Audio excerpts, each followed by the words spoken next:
Esse é o símbolo da Exposição Internacional de Higiene em Dresden. Ele foi produzido pelo artista bávaro Franz von Stuck, que era da Academia de Belas Artes de Munique, onde ele estudou e mais tarde foi professor, inclusive de Kandinsky e Paul Klee. Aliás, ele é o símbolo até hoje do Museu de Higiene em Dresden e o símbolo está lá. As exposições tinham a seção científica e outros tipos de exposição com objetivos didáticos. Então, nós tínhamos como público outros cientistas, né, que iam ver o trabalho de seus pares, engenheiros, educadores, e também um público em geral que ia de criança a idoso, né? O povo todo comparecia. No caso de Dresden, foram 5,2 milhões de pessoas que compareceram a essa exposição, que durou de maio a outubro de 1911. O fato do Brasil, o Oswaldo Cruz, já ter recebido uma medalha em 1907 no Congresso de Higiene, em Berlim, isso já lhe deu um destaque especial, quer dizer, os olhos estavam voltados para o pavilhão brasileiro na exposição de Dresden, porque eles esperavam, né, outras coisas mais, e foi o que aconteceu. Veio a surpresa das informações, das descobertas de Carlos Chagas sobre o mal de Chagas. Aqui nós temos a sala dedicada à doença de Chagas, com os bustos que foram encomendados por um escultor francês, aqui atrás uns barbeiros, e também alguns moldes de papos, né, que eles atribuíam à doença de Chagas. O pavilhão do Brasil, ele levou não só os resultados da campanha da febre amarela no Rio de Janeiro, como também os resultados já da recém-iniciada campanha contra a febre amarela em Belém. Aqui é dedicado ainda ao combate de febre amarela, o uniforme dos guardas. Uma coisa que está me chamando muita atenção são as estatísticas apresentadas não só em quadros, mas também em objetos. São cones que vão representando os números. Uma casa dentro do pavilhão brasileiro, mostrando as maneiras de isolar os doentes. O Oswaldo Cruz, sobre a exposição, nós temos alguns relatos dele, né, através de cartas. Ele fala que tem recebido muitos elogios, ele achava que era um pouco de exagero patriótico, mas pelo jeito não, porque depois ele soube por outras pessoas que realmente o pavilhão tinha sucesso, estava tendo muito sucesso, inclusive lá na Alemanha estava ocorrendo na mesma ocasião um congresso de microbiologia em que todos os participantes foram espontaneamente, mesmo sem serem convidados, fizeram questão de ir a Dresden para assistir, para visitar o pavilhão brasileiro. Aqui nós temos o salão, pelo jeito o salão principal do pavilhão. A entrada era ladeada por 2 vasos, possivelmente de plantas do Pará, como Oswaldo Cruz cita numa carta. E à frente aqui da entrada tem uma mesa que tem uma maquete da região aqui, da região do Instituto Oswaldo Cruz, onde vinha o mar. Tem algo aqui no fundo, a entrada do cinematógrafo.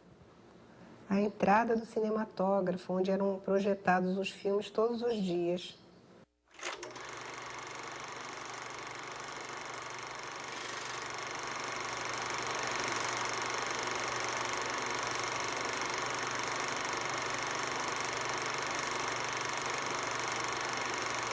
A campanha ela se dá num contexto muito conturbado, talvez um dos contextos mais conturbados da história brasileira, né? Quer dizer, do Rio de Janeiro, certamente, porque, paralelamente a ela, transcorre a reforma urbana. É uma quantidade imensa de conflitos associados, né, às demolições, às expropriações, entendeu? A toda a legislação que modifica o uso do solo urbano, que segrega, expulsa gente, entendeu? Enfim, é um caos, né, do ponto de vista da vida da cidade. Então, essa questão do saneamento do Rio de Janeiro é uma questão central, estratégica, e então a campanha contra a febre amarela, a peste bubônica e o combate à varíola também, mas a febre amarela era, digamos assim, o principal objetivo, né, em termos de saneamento do Rio de Janeiro.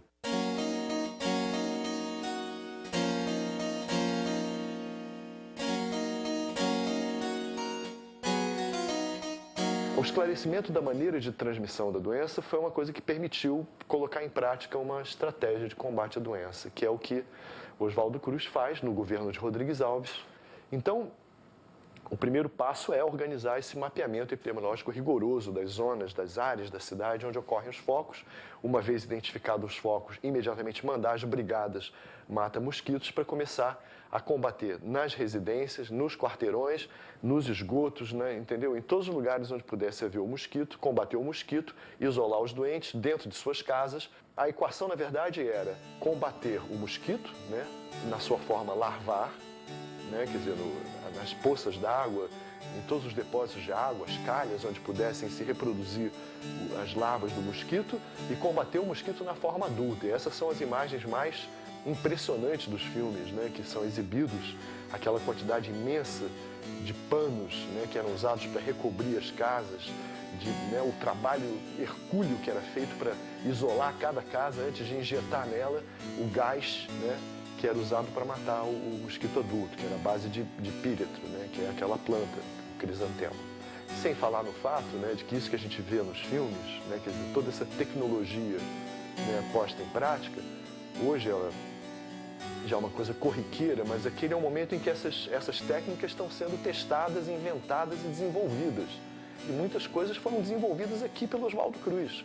E técnicas que depois se tornaram corriqueiras e se disseminaram, entendeu? Em outras partes. Mas a gente vê essa coisa plástica quando o cara pega, né, no filme, no primeiro filme, por exemplo, e bota a bandejinha de pireto dentro de uma bacia que o cara compra num armazém com água para evitar que pegue fogo. Certamente a primeira vez que ele colocou, aquele troço entornou e pegou fogo em alguma coisa.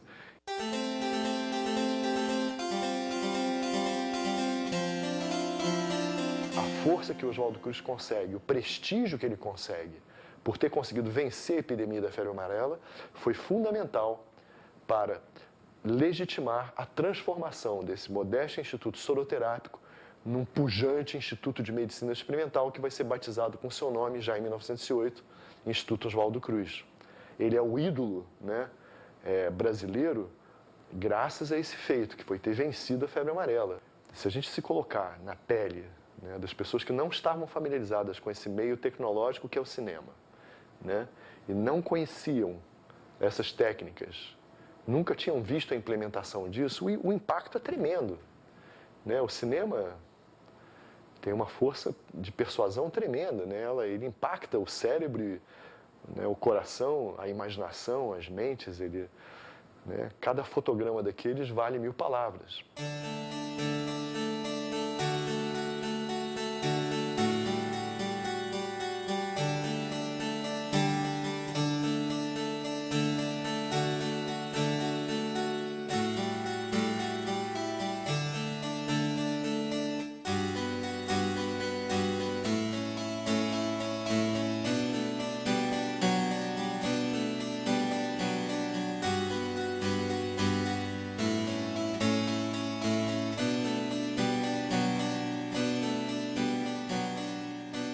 Você teve um cuidado muito grande para um filme daquele momento, no sentido de que, bom, põe isso aí em cima das telhas todas tortas e tal, eu fico aqui girando a manivela com, digamos assim, uma estabilidade que não seria natural naquelas circunstâncias, escolho eventualmente uma casa em que eu possa fazer esse plano do alto, etc. Você tem essa percepção em relação ao filme. Se você olhar para a maior parte dos filmes brasileiros que sobreviveram do silencioso, praticamente nenhum tem esse tipo de investimento. É muito raro um plano do alto. Sobrou muito pouco da produção brasileira ali dos primeiros tempos, quer dizer, até 1909 a gente não tem nada, quer dizer, não sobrou nenhum filme, então a gente não tem referência do modo de produção, do estilo, das estruturas narrativas que existiriam ali àquela altura. Esse filme é um filme bastante surpreendente, porque esse nível de investimento não é só um nível de investimento da estrutura do filme, das informações do filme, mas da própria produção do filme.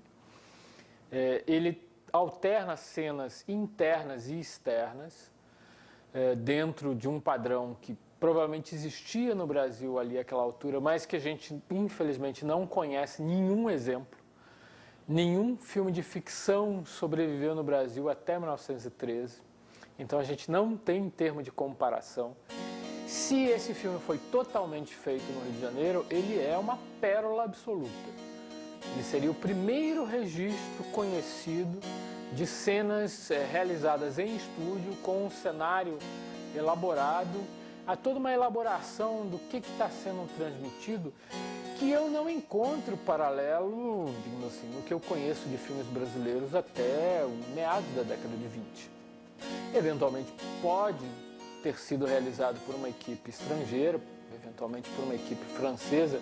Um único intertítulo indica uma procedência para a Gaumont, que era uma das empresas francesas mais importantes ali daquele momento, que tinha grandes interesses comerciais no Brasil. Independentemente de ser ou não ser feito pelo Instituto, ser ou não ser brasileiro, o fato é que o filme existe, o registro existe, e ele é indicativo de uma série de questões que dizem respeito ao Brasil. São milhares de pessoas que são envolvidas, enredadas nessa campanha, né?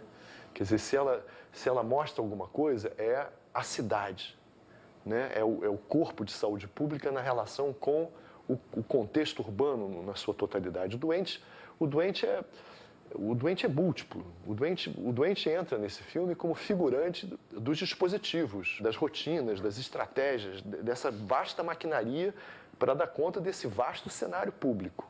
Ao contrário do caso da doença de Chagas, que o que interessa é a doença, né? E o doente, né? E todas as manifestações patognômicas, as manifestações características dessa doença, né? Então, são duas estratégias diferentes.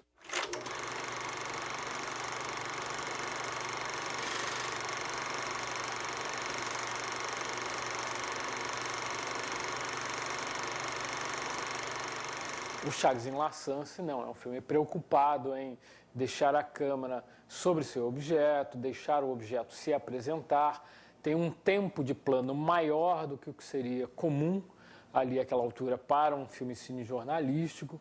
É um filme que parece desenvolver um outro olhar.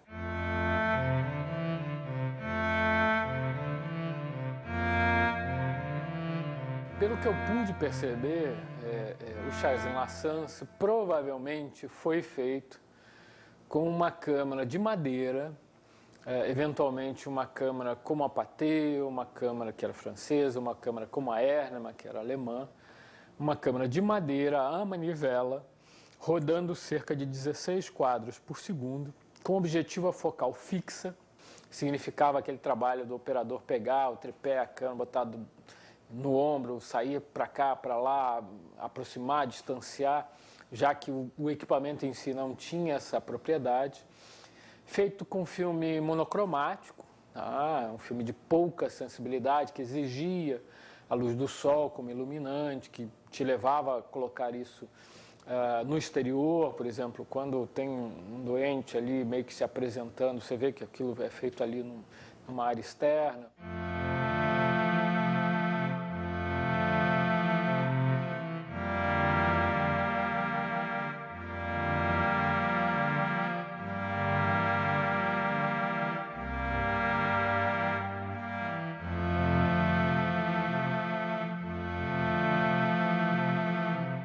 A primeira vez que o Carlos Chagas exibiu esse filme, Chagas em La Chance, pelos registros, né, que eu tenho, foi na sessão solene em que ele recebeu o título de membro da Academia Nacional de Medicina, que foi em outubro de 1910, a ocasião em que ele proferiu uma conferência, na verdade uma grande conferência, a primeira conferência dele sobre a doença que ele havia descoberto no ano anterior.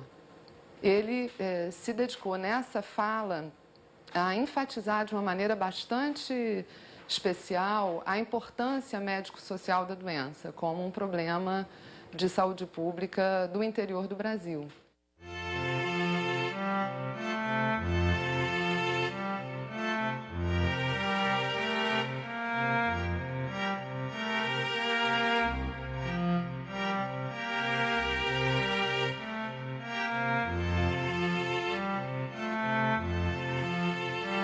Naquela noite, em outubro de 1910, a Academia inaugurou as instalações elétricas, né, nos seus recintos, enfim, no prédio, né? Exatamente, então, essa dimensão simbólica da luz elétrica como um elemento não só técnico da modernidade, mas um elemento simbólico, né, das luzes, né, da ciência.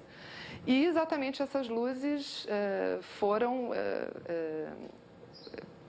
possibilitaram a visão de uma imagem bastante antitética em relação ao progresso.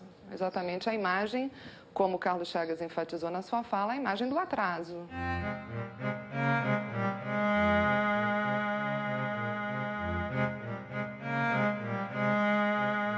Não sei se o filme está completo, enfim, mas o que ficou desse filme mostra basicamente crianças e jovens, enfim, acometidos do que ele chamava como a forma nervosa da tripanossomia americana, da doença de Chagas. Ou seja, pessoas acometidas de distúrbios neurológicos que se expressavam em dificuldades motoras, em paralisias, em distúrbios da fala, em distúrbios da inteligência, em retardo, né, mental, enfim. Essa ideia de crianças e de jovens degenerados, que era o termo, né, que se usava muito na época, é muito forte nessas imagens e também nas fotografias que o Carlos Chagas costumava usar nos seus trabalhos. Eu me lembro de uma situação que é muito recorrente no filme, que quando acontecia me provocava, assim, às vezes que eu vi um incômodo e um impacto muito forte, que é a situação das crianças que caem. Quer dizer, são crianças que tentam ficar de pé, né? Eu acho que aparece em mais de uma situação. Em uma delas, inclusive, o próprio Carlos Chagas coloca, a criança cai e ele né, sustenta a criança. E uma outra vez é uma mãe.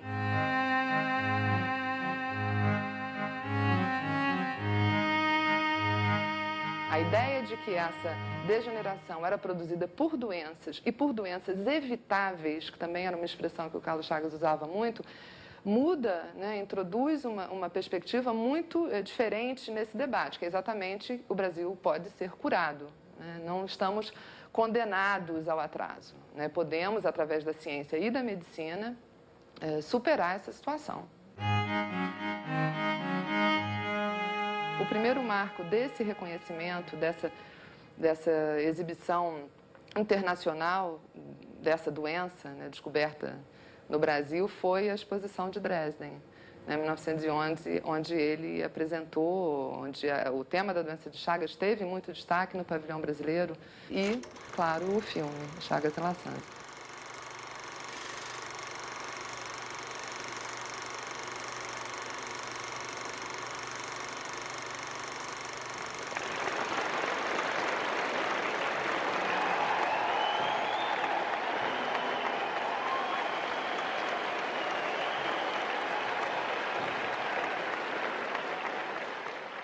Essas plateias eram absolutamente encantadas com esse universo.